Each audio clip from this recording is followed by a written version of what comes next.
غزل کا دوسرا شعر.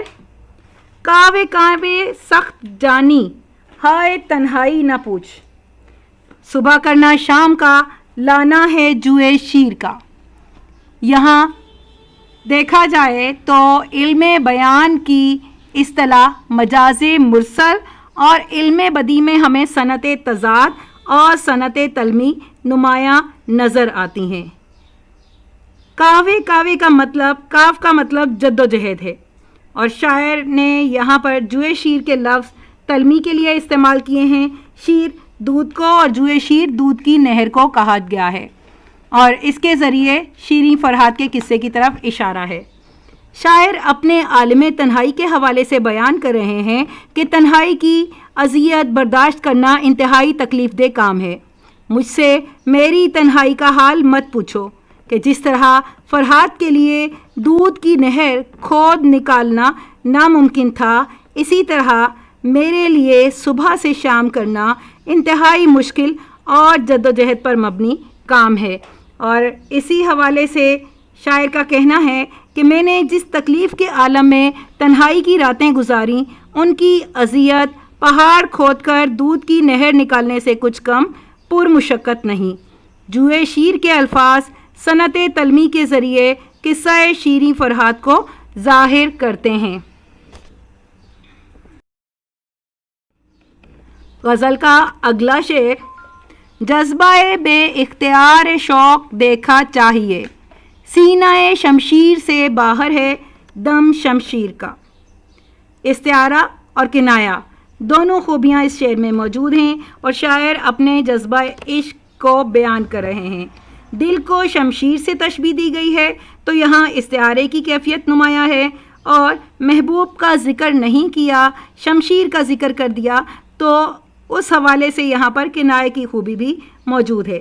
دل کو شمشیر سے تشبیہ دیتے ہوئے شاعر بتاتے ہیں کہ اپنے محبوب کے ہاتھوں شہادت پانے کا جذبہ ہے کہ میرا دل بے اختیار ہوا جاتا ہے. میرے اس جذبے کے سامنے قاتل کی تلوار بھی بے قرار ہو گئی اور نیام سے باہر نکل آئی. یعنی یہاں قاتل سے مراد محبوب سے ہے. لفظ شمشیر کے ذریعے شاعر نے رعایت لفظی سے کام لیا ہے، یعنی ایک لفظ کو مختلف معنی میں استعمال کیا. دم باہر آنا بے اختیار ہونے کے معنوں میں استعمال ہوا ہے، اور یہاں لفظ دم بھی رعایت لفظی کا ترجمان ہے. شاعر نے ایک طرف تو اسے اپنے دل کی بے قراری کے لیے استعمال کیا، دل کی بے اختیاری کے لیے استعمال کیا، تو دوسری طرف اپنے محبوب کے تلوار یعنی قاتل کی تلوار کو بھی بے قرار قرار دے دیا.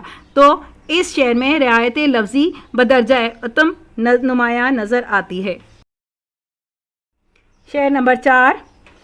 آگہی دامے شنیدن جس قدر چاہے بچھائے، مدعا عنقا ہے اپنے عالم تقریر کا.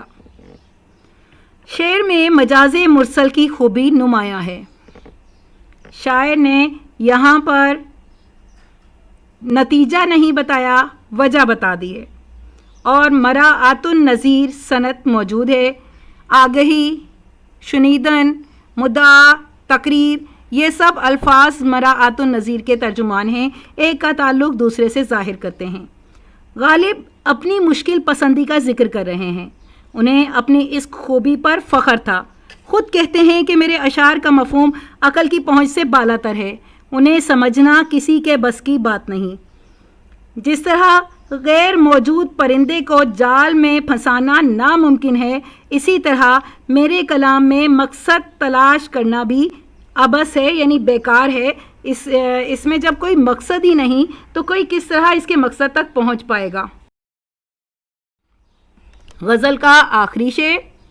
بس کہ ہوں غالب اسیری میں بھی آتش زیر پا، موئے آتش دیدہ ہے حلقہ میری زنجیر کا. غزل کا مقطع، کیونکہ شاعر نے اس میں اپنا تخلص استعمال کیا. مجاز مرسل کی خوبی نمایاں کیونکہ یہاں پر نتیجہ بتا دیا گیا، سبب نہیں بتایا، اور رعایت لفظی کے حامل اس شعر کی بنیاد لفظ آتش پر قائم ہے، کیونکہ شاعر نے آتش کے ذریعے ذو معنی کیفیات کو بیان کر دیا.